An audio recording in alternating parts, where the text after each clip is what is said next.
నా మనసులోని మాట నీకెట్టా చెప్పాలంటూ మోమాటంతో నలుగుతూ ఉన్న వేళలో నీ సిగ్గు పాడుగాను సిన్నబోయి నేను చెప్పేసా దూరమైతావని మనసులో మాట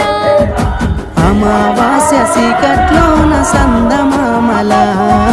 తెచ్చావే నా బతుకుల దీపాల పండుగ ఓడి అలిసిన నా గుండెకు గెలుపంటే నువ్వేగా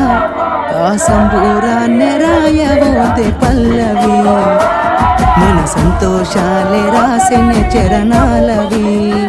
నీకు కన్నీళ్ళెందు